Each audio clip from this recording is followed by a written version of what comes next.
J'ai beaucoup aimé la conclusion de la présentation précédente parce qu'elle venait reconnecter, on va dire, l'intelligence collective, l'intelligence collaborative à l'intelligence artificielle, ce qui semble être effectivement un sujet. Moi, j'interviens dans le cadre du service numérique de la recherche du département des études et de la recherche de l'INHA. C'est-à-dire il s'agit fondamentalement d'accompagner des chercheuses et des chercheurs dans leur relation aux outils numériques. Il ne s'agit pas de développer de l'ingénierie sans chercheurs ou sans chercheuses, mais et des chercheurs et des chercheuses qui n'ont pas particulièrement de profil numérique ou le goût pour ces outils-là, puisque l'histoire de l'art est un milieu assez littéraire, assez intellectuel, on va dire. Et donc, un des sujets, c'est de trouver les moyens d'accompagner ce type de recherche dans les nouveaux aspects des pratiques.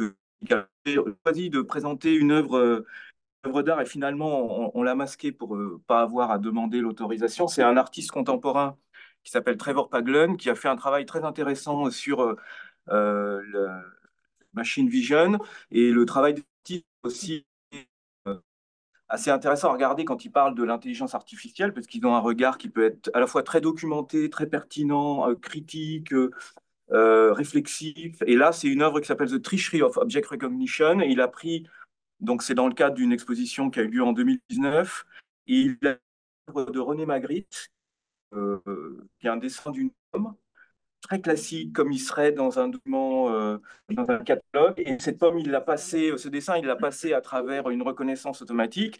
Et au-dessus, évidemment, le dessin de René Magritte, il y a marqué «Ceci n'est pas une pomme», exactement comme «Ceci n'est pas une pipe». Évidemment, l'intelligence artificielle, elle dit que c'est une pomme. Donc, elle dit précisément qu'il y a des feuilles vertes, que la pomme est rouge, etc. Donc, la question étant René Magritte, et c'est le surréalisme, donc c'est aussi un certain niveau d'intelligence humaine. Donc, ça va aussi poser la question de la façon dont on réussit, en tout cas, de positionner ce qu'on devrait peut-être. Yann Lequin, qui est un des acteurs de l'intelligence artificielle les plus présents, il conseille plutôt de parler d'intelligence machine que d'intelligence artificielle. Parce qu'il y a un certain nombre d'intelligences. Il y a l'intelligence humaine, il y a l'intelligence animale, et là, on est face à l'intelligence machine, ce qui est peut-être un terme un peu plus pratique finalement que l'intelligence artificielle, qui est un terme qui arrive avec tout un packaging aussi commercial, enfin, et de projets de société industrielle. Et donc peut-être l'idée, ça va être aussi de réussir à décortiquer. C'est pour ça que je pense que ce qui est intéressant dans Pictoria, c'est de voir effectivement comment l'intelligence machine va servir les sciences humaines et sociales, mais peut-être aussi comment les sciences humaines et sociales vont servir à appréhender l'intelligence machine par le côté réflexif, critique, etc. J'ai fait quelques petits tests, je ne vous les montre pas, mais j'ai essayé aussi de passer comme ça très rapidement, et c'est très basique, mais j'ai passé des tests de Rorschach à la reconnaissance. Donc effectivement, il n'a pas une interprétation très... Il n'a pas de psyché, sauf si peut-être on lui demandait de faire du génératif, où là on comprendrait un peu quel est son univers peut-être. Voilà, il y a aussi de tentatives de reconnaître les postures dans les annonciations de la Renaissance, des choses comme ça. Donc il y a un certain nombre de pistes ou de choses qui s'ouvrent dans le domaine de l'histoire de l'art par rapport à ces usages, mais elles ne sont pas si simples et c'est pas toujours simplement une question de reconnaissance de ce qu'on appelle la vérité de terrain, mais qui est finalement un niveau de lecture très très concret des choses. Donc, dans l'INHA, c'est une institution qui est dédiée à l'histoire de l'art et qui est aussi composée d'une bibliothèque dans laquelle on trouve un certain nombre, beaucoup de documents. C'est une très grande bibliothèque en histoire de l'art et puis aussi une collection de documents historiques. Et dans le cadre de cet établissement, il y a eu la volonté de produire des éditions numériques de sources enrichies, c'est-à-dire de produire à partir des collections, d'abord de la bibliothèque, mais aussi d'autres éléments, un travail de recherche, d'analyse par le département des études et de la recherche. Et j'ai mis un exemple, donc il y a un certain nombre de diapos qui sont celles que j'ai présentées à Rennes lors de la conférence internationale Reimagining Annotation, et puis j'ai rajouté aussi quelques diapos un peu particulières liées au sujet présent, parce que le projet dont je parle n'a pas, au départ, n'est pas né avec l'idée de l'intelligence artificielle comme sujet principal, même s'il l'a utilisé à l'intérieur. Et l'idée, c'est aussi de voir comment un projet qui procède plutôt du web sémantique va petit à petit rentrer dans cette nouvelle ère et fonctionner avec ces nouveaux outils ou servir ces outils, se servir ou servir ces outils.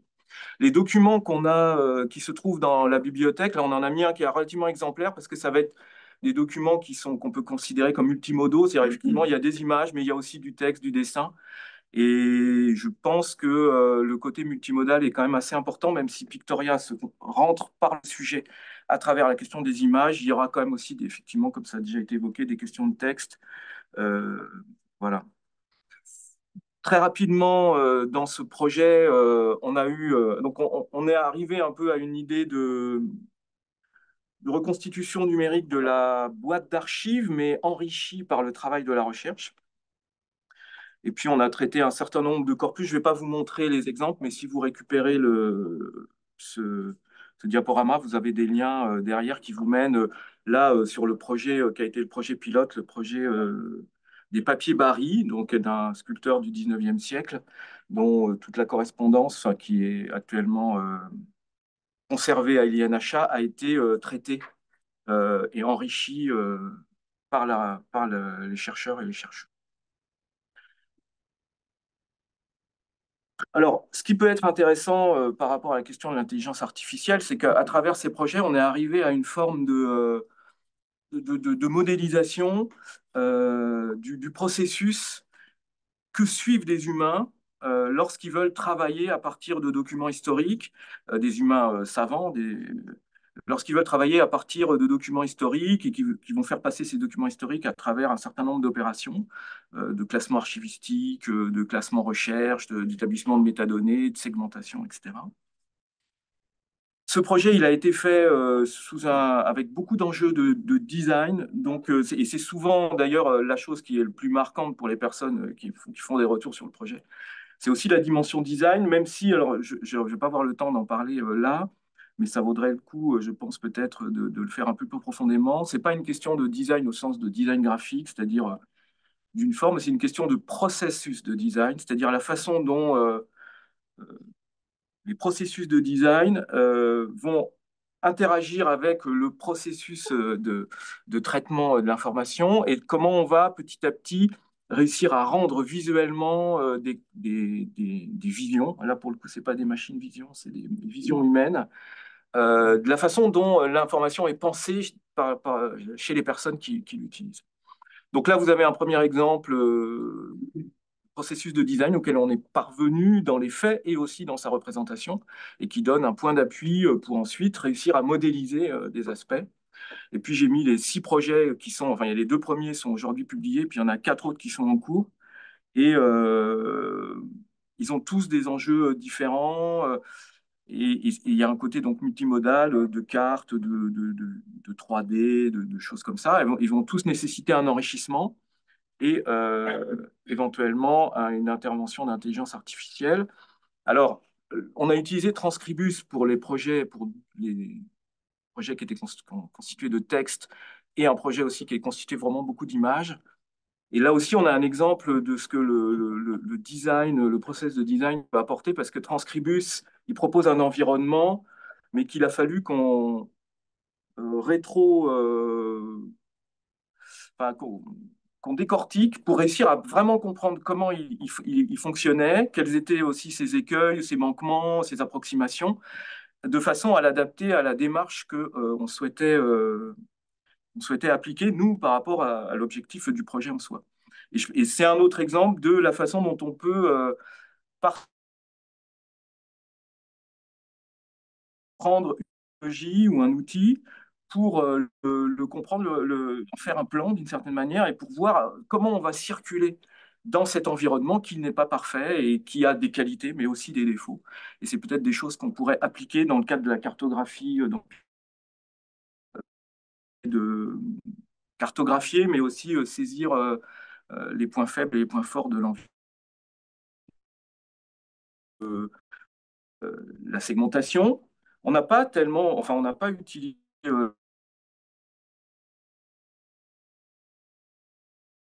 scripteur, c'est de plein d'acteurs. Et ensuite, parce que en accompagnant des équipes de recherche de façon, comment dire, ergonomique, pédagogique, on s'est rendu compte, et ça s'est confirme, ça se confirme sur tous les projets qu'on fait, que finalement, ils trouvent très intéressant cette étape de transcrire dans un environnement pratique et ergonomique, et que c'est finalement un temps de réflexion pour eux, un temps d'immersion dans la source qui leur permet en même temps de réfléchir, de sentir le corpus, de le comprendre à l'intérieur. Donc, ça aussi, ça pose question sur, je pense que c'est très très bien et que ça aurait été très intéressant qu'on puisse leur livrer les transcriptions déjà faites par l'intelligence artificielle, mais il ne faut pas non plus considérer que c'est obligatoirement une tâche vide de sens dans la recherche que de faire la transcription. Surtout que j'ai remarqué que lorsqu'on fait faire une transcription par intelligence artificielle, il y a un certain nombre d'erreurs qui apparaissent, et ces erreurs sont assez désagréables à corriger. C'est-à-dire qu'elles sont tellement pas logiques que finalement, ça devient un travail du clic, et que finalement, demander à des experts de venir corriger un travail fait par intelligence artificielle, c'est d'une certaine manière un peu dégrader leur savoir. Il vaut peut-être mieux réussir à mettre l'intelligence artificielle au service de leur travail. C'est une sorte de résumé de là où on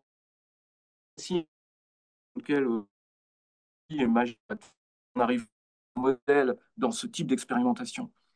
Donc c'est en fait, finalement le corpus parce qu'il est en XML, parce qu'il se retrouve dans une base de données XML, etc., et les numérisations sont décrites dans des JSON IIIF. Donc on est vraiment dans une base de données de web sémantique et qui fonctionne très bien. Donc on arrive à faire des choses très très bien, mais c'est vrai qu'avec le passage des technologies d'intelligence artificielle, on change un peu d'environnement et qu'il y a, comme on l'a vu tout à l'heure sur la question du vocabulaire, mais sur d'autres aspects aussi, des choses à gérer, à traiter sur l'articulation en fait de ces deux époques de l'histoire du numérique, d'une certaine manière. Donc là, c'est un autre exemple, je vais passer très rapidement dessus, mais où on a aussi traité des corpus complètement visuels, des corpus de dessin. Là, ce sont des dessins d'un décorateur qui a, a décrit l'intérieur d'un hôtel particulier de Jacques Doucet. Et donc, on a fait un travail de repérage, de segmentation des œuvres qui sont présentées, toute sa collection d'œuvres du XVIIIe siècle qu'il avait présentées dans son hôtel particulier.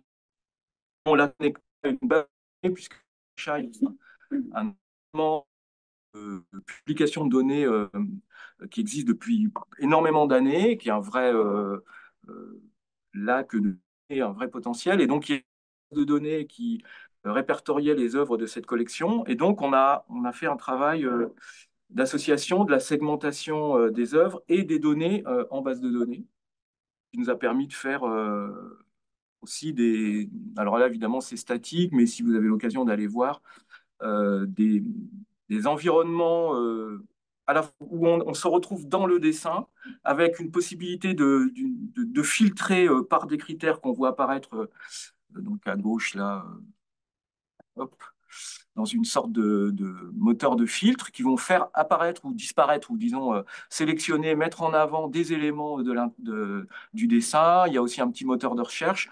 On a fait des navigations, on a reconstitué des aspects à partir des sources qui permettent de naviguer. Donc on a vraiment une sensation, enfin dans une certaine mesure, d'immersion dans la source, dans l'image, avec une sorte d'intelligence qui est issue du fait qu'elle a été annotée par une base de données qui avait été qualifiée par des chercheurs. Alors,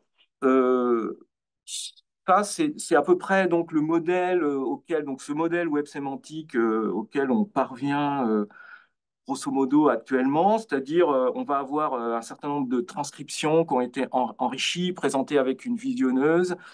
Les enrichissements, ils vont être selon. Alors, il va y avoir des métadonnées à l'échelle du document, la description, les auteurs, la date, etc. Et puis ensuite, il y a toutes les entités qui ont été qualifiées dans le texte. Une couche d'éditorialisation qui est quand même nécessaire pour accompagner la consultation, éventuellement des notes historiques et puis des liaisons à des référentiels qui viennent se connecter aux entités ou aux notes. Donc c'est vraiment, ça c'est ce modèle web sémantique qui est d'une certaine manière le résultat d'un certain nombre d'efforts du monde scientifique pendant une période là 2000-2020, on va dire, auquel on parvient. Donc la question, c'est qu'effectivement, à certains endroits, on va venir utiliser l'intelligence artificielle pour renforcer le travail de la recherche, et puis on va aussi se demander à la fin si tout cet ensemble de données va pouvoir être produit sous forme de jeu de données permettant l'entraînement, ou en tout cas le passage du niveau de réflexion de la recherche vers l'intelligence artificielle. Il y a aussi un enjeu qui apparaît là dans un des projets qu'on est en train de traiter, puisqu'en fait, la finalité de tous ces projets, c'est la recherche. Donc, il y a une chercheuse qui nous a dit que finalement, euh, le fait qu'on transcrive littéralement les documents ne convenait pas, elle, à son usage final, puisque classiquement, on va dire, les documents qui sont transcrits et publiés, des éditions critiques de texte, c'est une version normalisée, beaucoup plus lisible. Et en même temps, l'intelligence artificielle, ben, elle demande à ce que s'il n'y a pas d'accent sur le A, on ne mette pas d'accent pour pas qu'il y ait de confusion et qu'il soit capable vraiment de s'entraîner sur tout ça et qui, voilà. Donc, on se rend compte qu'on va devoir produire une version normalisée à partir de la version littérale. Et c'est là où on s'interroge si finalement aussi l'intelligence machine ne va pas venir nous aider en revanche à retraduire sous forme d'édition normalisée un texte qui, lui, est une vérité de terrain, on va dire. Donc, c'est un autre endroit où là, on va venir s'interroger sur cet usage. Euh, et donc, ce qui me semble important aussi sur cette question, donc le projet pense, donc ça veut dire plateforme d'édition numérique de sources enrichies. Donc il y a l'aspect enrichissement de la source numérisée et puis édition numérique. Parce que tout comme peut-être on pourrait dire que l'enjeu, disons, de la dimension industrielle, c'est finalement la commercialisation, c'est-à-dire qu'en fait la dimension industrielle, la recherche industrielle, sa finalité, c'est de produire des produits qui vont être commercialisés. D'une certaine manière, peut-être que la recherche scientifique, c'est de produire des ouvrages et des éditions. C'est-à-dire qu'au bout d'un moment, le travail il soit synthétisé sous forme d'une édition. Alors, classiquement, c'est les éditions papier qui jouent un rôle très, très important dans la recherche. Mais là aussi, on se pose vraiment la question du produit final, on va dire, qui, dans le cadre de la recherche, serait plutôt une édition.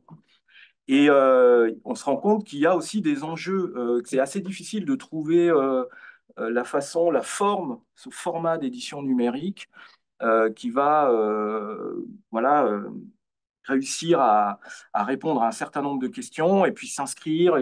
Voilà. Donc, je ne vais pas rentrer dans le détail de toutes les questions qui se posent sur ce format d'édition numérique, mais on a fait quelques expérimentations. Déjà, en termes d'ergonomie, sur comment on peut développer un discours qui soit en relation avec la présentation d'une source, etc.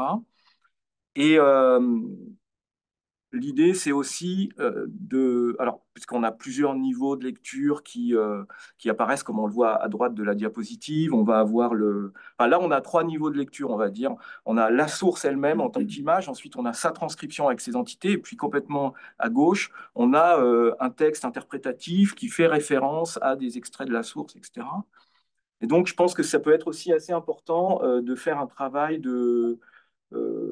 sur la dimension restitution, mise en scène, donc on est toujours aussi un peu dans le design, format d'édition de tout ce travail qui va être fait de reconnaissance de l'image avec l'intelligence machine ou tous ces traitements nouveaux. Il va peut-être aussi falloir trouver la manière de les restituer. Sachant qu'effectivement, il y a des nouveaux formats qu'utilisent beaucoup, par exemple, les étudiants comme Notion, où on va mélanger des dimensions, enfin le logiciel Notion en ligne, où il y a des dimensions rédactionnelles mélangées à des dimensions de données tabulaires. Il y a aussi des articles de type observable, où on va pouvoir faire des démonstrations dans un article, voilà, avec des curseurs, des choses comme ça. Et également, évidemment, les notebooks, etc. Donc, il est possible qu'il y ait aussi un enjeu comme ça, à la fin, de comment on présente des articles qui sont liés à du travail sur intelligence artificielle, etc. Nous, on a fait juste une première expérience, mais que j'ai trouvé quand même assez significative, qui était de se demander comment on pouvait mettre une visionneuse triple IF dans Open Edition, enfin, dans un article Open Edition. Et c'est finalement très simple, puisque à ce stade, dans la première expérience qu'on a fait, on l'a fait sous la même forme que lorsqu'on incorpore une vidéo, donc avec une iframe, etc. Mais ce que j'ai trouvé très intéressant, donc ça a ouvert une sorte de piste, donc je vais en reparler après, sur la façon dont Open Edition pourrait commencer à prendre en compte et à intégrer des visionneuses. Mais enfin, ce qui m'a semblé aussi intéressant, c'est qu'au départ, on a travaillé avec le laboratoire qui se trouve à l'INHA, le laboratoire CNRS qui s'appelle InVisu, et on a mis quand même un certain temps à trouver une solution qui était extrêmement simple. Et donc, on s'est rendu compte que finalement, on avait aussi il y avait aussi beaucoup d'aspects, comment dire, de construction mentale sur ce qui est possible, sur ce qui n'est pas possible, voilà. Donc, on a discuté avec Open Edition et finalement, on arrive à quelque chose d'extrêmement simple, mais on a mis tout un parcours, un chemin d'analyse, un peu de schématisation, etc., pour finalement se dire, on peut le faire comme ça. Alors, c'est pas une solution qui est complètement satisfaisante, mais elle fonctionne et on se rend compte qu'en produisant comme ça, en allant chercher des points de pertinence qui sont des fois un peu aveugles, on peut, sans avoir besoin de beaucoup de moyens industriels, faire des propositions qui ouvrent des pistes, en tout cas à des innovations. À partir de ça, il y a un projet qui a été initié à l'INHA euh, dans le cadre du Fonds national de la science ouverte, un projet qui s'appelle Pervisum et qui justement cherche à développer la question d'un article de quelle forme, comment développer à la fois d'un point de vue du format et d'un point de vue technologique une notion d'article visuel, enfin d'article qui met l'image au cœur de sa démonstration. Donc évidemment avec la technologie IIIF, mais l'idée étant de réussir à garder la notion multi-support, par exemple, d'Open Edition ou de la chaîne Metop, c'est-à-dire on peut le présenter sous une forme immersive, avec les annotations à l'intérieur, dans laquelle j'explore le discours d'une chercheuse ou d'un chercheur à partir d'une source, de plusieurs sources, etc. Mais on veut aussi pouvoir en générer la version PDF non interactive, la version e-book, etc. Donc, comment on peut réussir à développer l'aspect d'articles visuels à partir des environnements de publication scientifique actuels. Et juste pour conclure, donc là maintenant, ça c'est vraiment, donc on a commencé ce travail et on est donc en train de se poser la question, et ça rejoint un peu la question tout à l'heure d'Emmanuel sur, on repart du schéma XML d'Open Edition qui est en train d'évoluer et on travaille avec eux là-dessus pour essayer de voir comment j'ai mis à droite une modélisation, enfin un petit schéma de la version 3, la présentation de l'API présentation de IIIF, qui d'ailleurs elle-même a beaucoup changé et met la notation complètement au cœur de son modèle.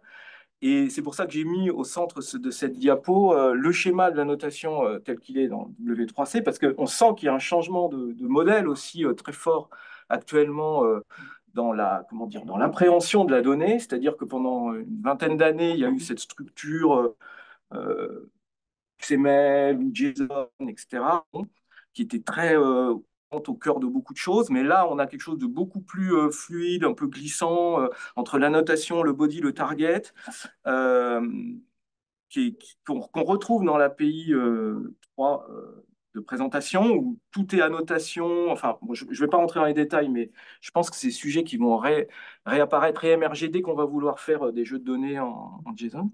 Et puis aussi, j'ai mis un peu aussi ces modèles, la façon dont beaucoup méta, mais pas que, annotent les images. C'est-à-dire que c'est vrai que classiquement, on avait un peu l'idée de l'annotation par une forme, un carré ou dessiné, mais que là, on sent que la chose est en train aussi de partir sur une autre direction où